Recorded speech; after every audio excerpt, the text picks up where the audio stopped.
मला सावित्रीबाई फुले यांच्यावर 10 ओळीचे सोपे भाषण करायचे आहे. मला फक्त 5 महत्त्वाचे मुद्दे सांग.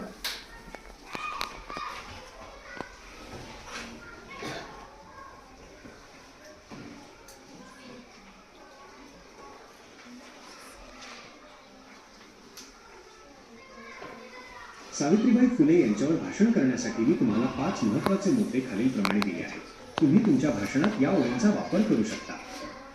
सावित्रीबाई फुले भाषणासाठी 5 महत्त्वाचे मुद्दे. परिचय. सावित्रीबाई फुले यांचा जन्म 3 जानेवारी 1831 रोजी महाराष्ट्रातील नायगाव येथे झाला. त्या भारताच्या पहिल्या महिला शिक्षिका आणि मुख्याध्यापिका होत्या. 2. स्त्री शिक्षणाची सुरुवात त्यांनी त्यांचे पती महात्मा ज्योतिराव फुले यांच्या सोबतीने पुण्यात 1 जानेवारी 1848 रोजी भिडेवाड्यात मुलींची पहिली शाळा सुरू केली. 3. संघर्ष आणि जिद्द. त्या काळी स्त्रियांना शिक्षण घेण्यास विरोध होता.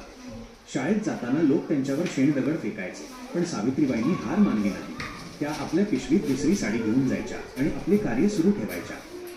4. समाज सुधारणा. केवळ शिक्षणच नाही, तर त्यांनी सतीप्रथा बंद करणे, बालविवाह रोखणे आणि विधवा विवाहाचा पुरस्कार करणे अशा अनेक सामाजिक सुधारणांसाठी लढा दिला.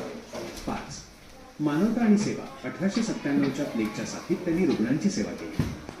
दुसऱ्यांची सेवा करतानाच त्यांना प्लेग झाला आणि 10 मार्च 1897 रोजी त्यांची प्राणज्योत मालवली.